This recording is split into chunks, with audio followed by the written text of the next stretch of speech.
Judge Howard Gates didn't bother to look up when Caroline Levitt stepped into his courtroom. He shuffled papers with slow, deliberate contempt, making his message clear. She wasn't welcome here. The case was serious, an ethics violation involving millions in misused state funds. But Gates treated it like an inconvenience. When he finally spoke, it was with venom-laced sarcasm. "Miss Levitt, I assume you prepared something of substance today, or should we skip ahead to the part where you waste my time?" Chuckles rippled through the defense table. Caroline stood still, calm, focused. She didn't react, not outwardly, because what Judge Gates didn't know was that she wasn't just here to argue a case. She was here to change everything. Behind her was a file.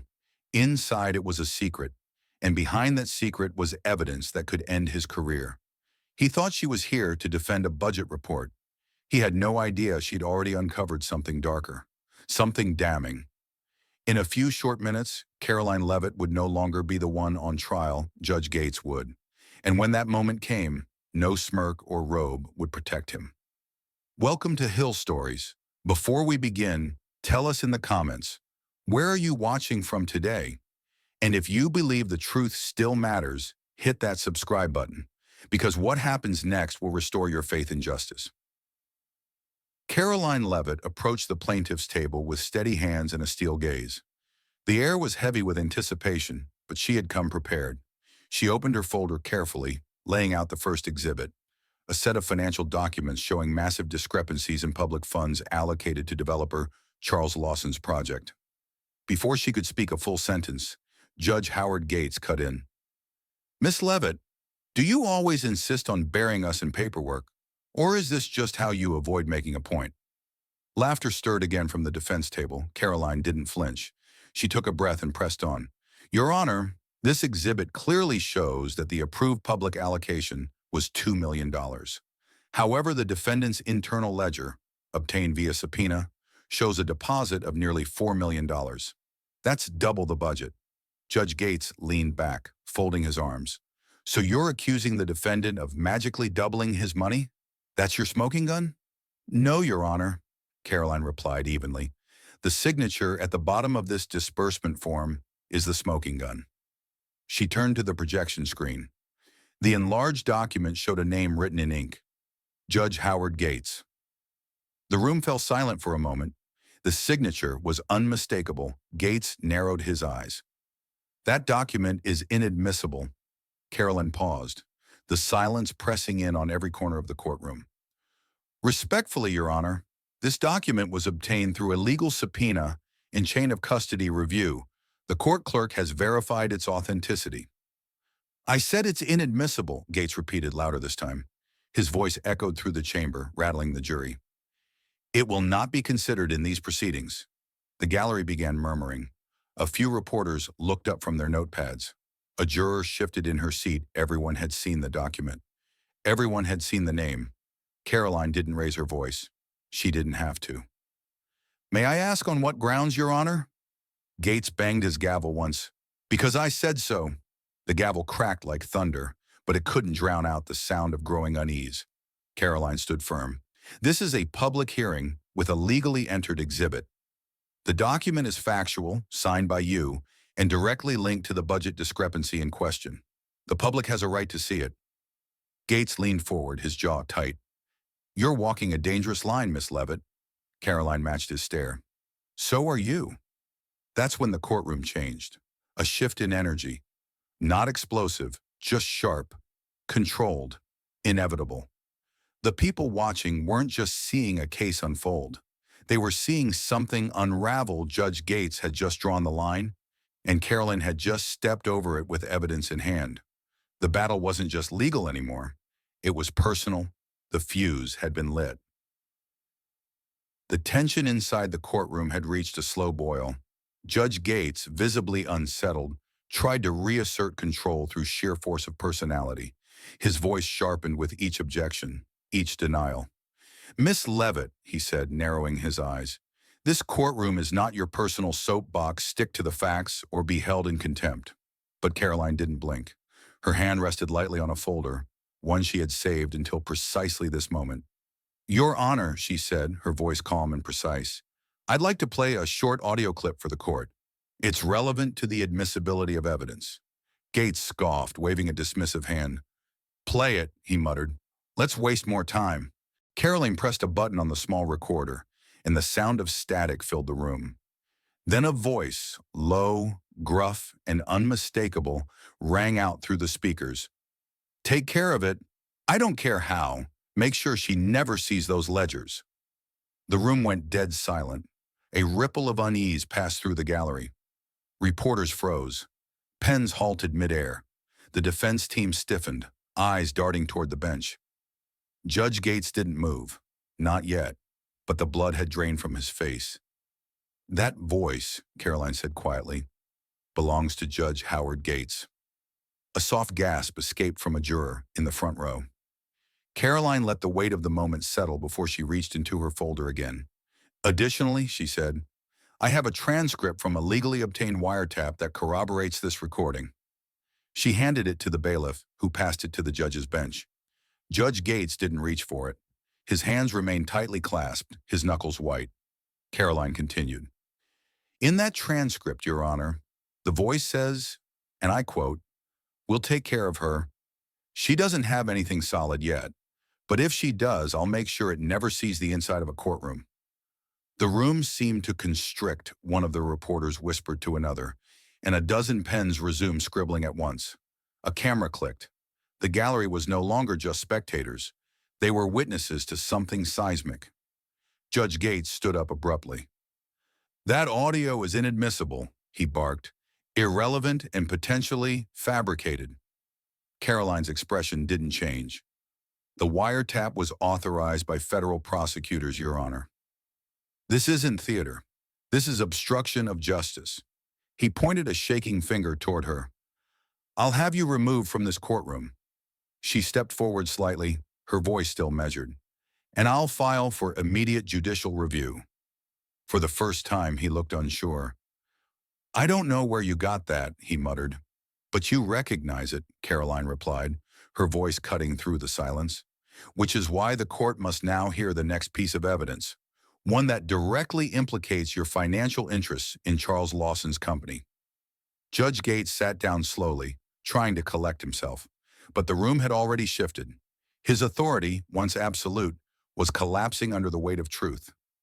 The jury leaned forward. The bailiff shifted nervously. The defense team whispered behind cupped hands. Even Lawson, seated behind his lawyers, looked like he had seen a ghost. Caroline opened another file, her hand steady. This is a wire transfer from a shell corporation tied to the Lawson Group, she said, sliding the page into the document camera. It was sent to an offshore account in the Cayman Islands. The receiving party was listed under a pseudonym. She clicked to the next slide. But when cross-referenced with state financial disclosures, that pseudonym matches a travel and legal expense account used exclusively by Judge Howard Gates.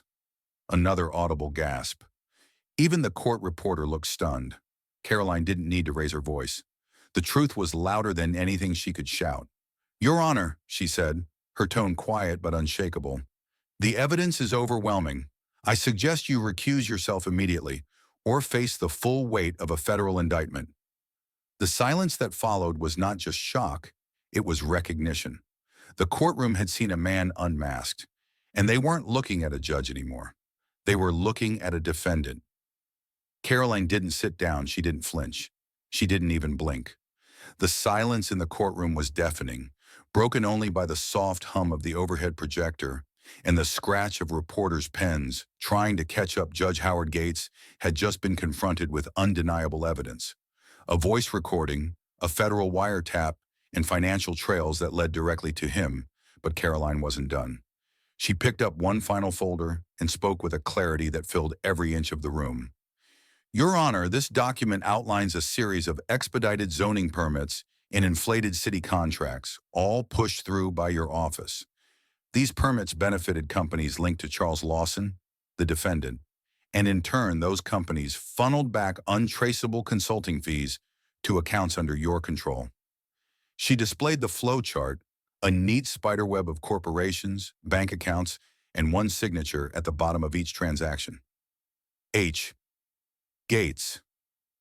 Judge Gates slammed his gavel down. Enough! This is slanderous conjecture, and I won't tolerate— Caroline calmly raised her voice, cutting through his roar without shouting. These files were obtained through the New Hampshire Ethics Commission and verified by the State Financial Crimes Task Force. The gallery gasped. One juror covered her mouth. The room tilted. The authority Gates once wielded so effortlessly was crumbling under the weight of real accountability. I won't allow this circus to continue, he growled, standing from the bench. Miss Levitt, you are in direct violation of— He never finished the sentence. From the back of the room, a door opened. 3 figures in suits entered, agents from the Attorney General's office. The lead officer spoke with calm authority. Judge Howard Gates, you are under arrest for obstruction of justice, conspiracy to commit fraud, and abuse of judicial power. The gavel fell from Gates's hand. It struck the floor and bounced once, before spinning to a stop. Gasps erupted around the courtroom. Reporters scrambled for their phones. The jury stared in open shock. No, no, this is outrageous. Gates backed up, hands raised. I am the presiding judge of this courtroom. I am the law here. One agent stepped forward, cuffs in hand. Not anymore. Caroline remained still. She didn't smile. She didn't gloat. She simply watched as the man who had tried to humiliate her was led down from the bench like any other criminal. The click of the handcuffs echoed like thunder. Howard Gates, the judge known for wielding fear like a weapon, was now the one being read his rights. The gallery was frozen in disbelief. Even the defense team looked stunned.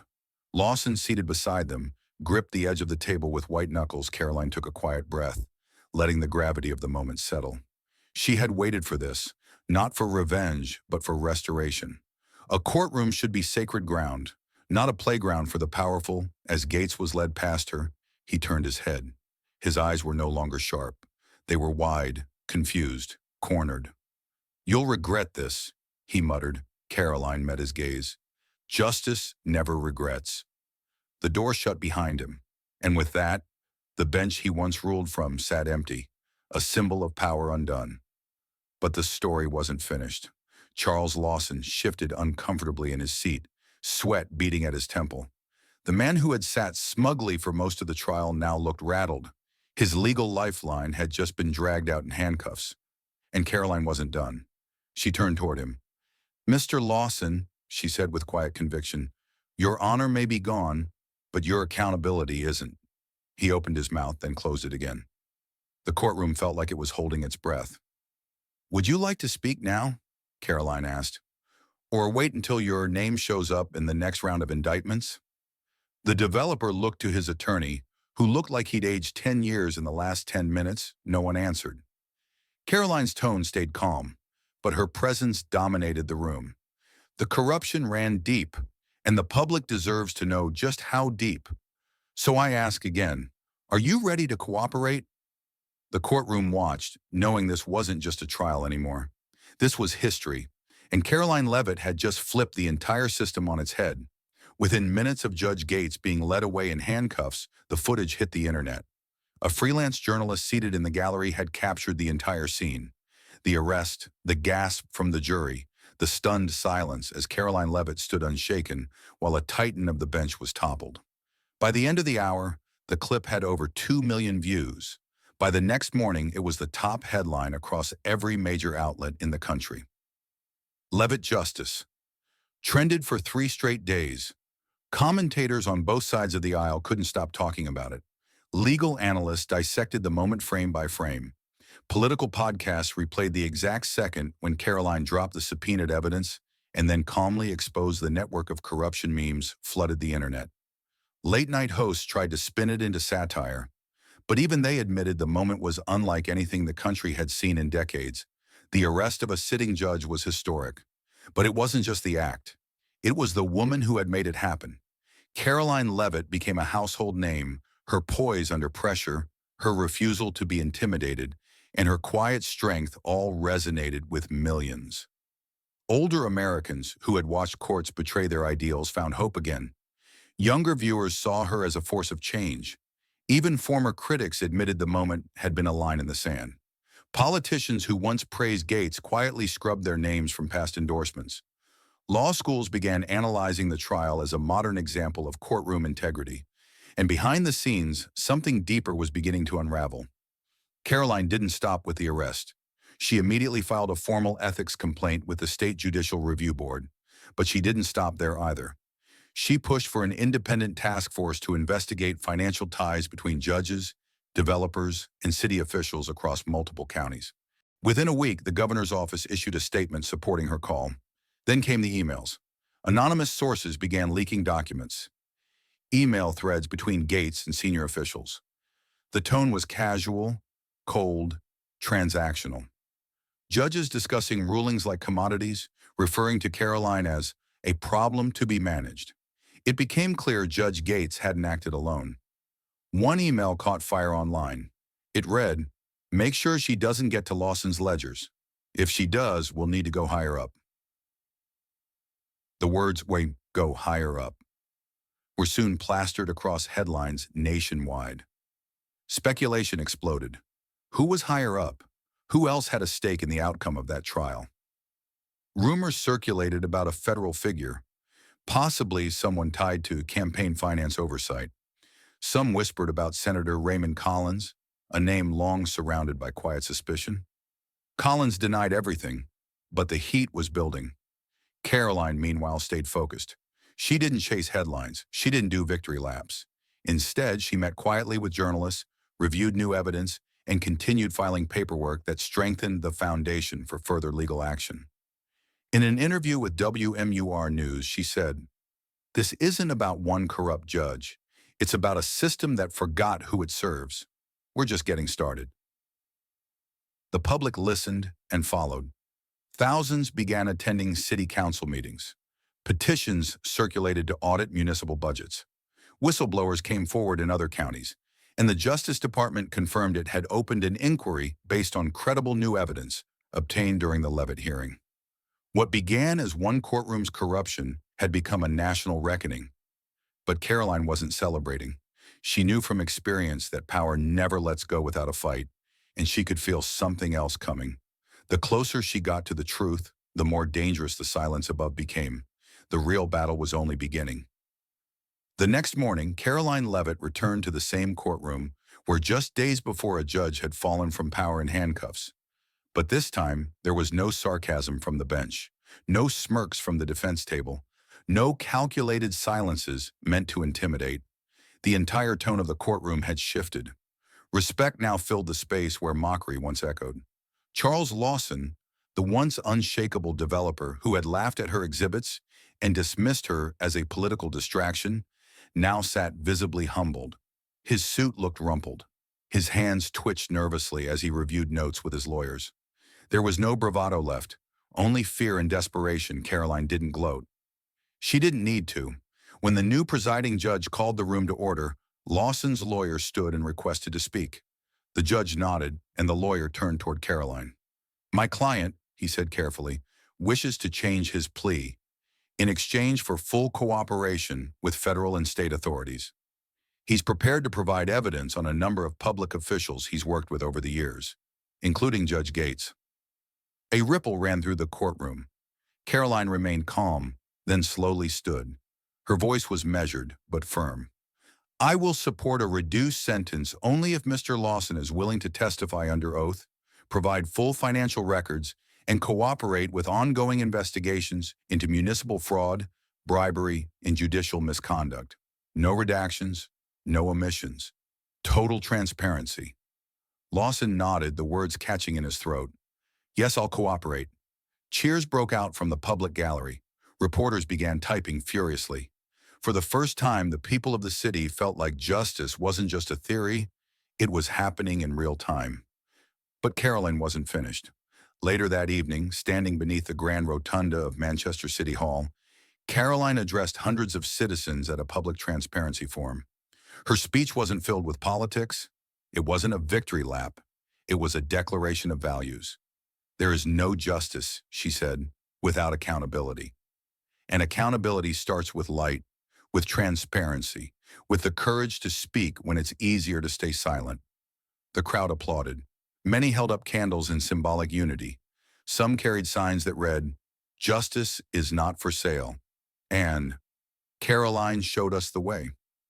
At that event, Caroline announced the launch of the Levitt Transparency Initiative, a watchdog organization dedicated to tracking judicial rulings, campaign contributions, and hidden contracts between public officials and private interests. Funded by donations and backed by legal volunteers, the initiative promised monthly reports and anonymous tip lines for whistleblowers. Momentum surged. Universities pledged research support. Retired judges offered guidance. Citizens who had long felt voiceless began to speak out. A cultural shift was underway, one where authority would be questioned and silence would no longer protect the powerful. But just as the light grew brighter, a new shadow emerged. 3 days later, while reviewing files from Lawson's evidence cache, Caroline's team discovered an encrypted folder, one that hadn't been flagged initially. It took hours to break through the protections. When they did, what they found chilled them. Bank transfers, offshore entities, codes, and one name that kept repeating across multiple documents. Project Sentinel. Caroline stared at the screen. Gates wasn't the mastermind. He was a pawn, a gatekeeper. The corruption went deeper than anyone had imagined, beyond city limits, beyond state borders. This wasn't a scandal, it was a network. And now, with Gates arrested and Lawson cooperating, that network had felt the first real crack in its armor. Caroline didn't flinch. She leaned forward, eyes fixed on the data, and whispered to herself the same words that had carried her through every attack, every insult, every battle so far. This is only the beginning. The courthouse was quiet now. The reporters had left. The crowd had thinned. The cameras were gone. Caroline Levitt sat alone on the stone steps beneath the columns, the same steps where defendants had once walked with smug confidence and untouchable power. She rested her briefcase beside her, the evening sun casting long shadows across the plaza. Her phone buzzed once. She glanced down, an unknown number. The message read, "You've made enemies." She stared at it for a moment, then smiled, not out of arrogance, not out of defiance, but because it meant the truth had landed where it hurt, because corruption doesn't panic unless it feels exposed, because the silence of power had been broken. She replied with just 3 words. "Bring the next." Then she stood. No speech, no fanfare, just a quiet moment of resolve. As she walked away, she turned briefly toward the camera, her eyes steady, her tone calm. "If you believe one voice can still bring justice," she said, "stay with us.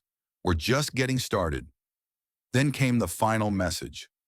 One meant not just for the courtroom, but for every viewer watching at home. So now we ask you, have you ever witnessed corruption brought to light?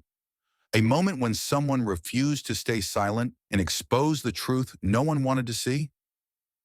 Share this story. Tell us where you're watching from. And if you believe accountability still matters, subscribe to Hill Stories. Because the truth, no matter how long it's buried, will always rise.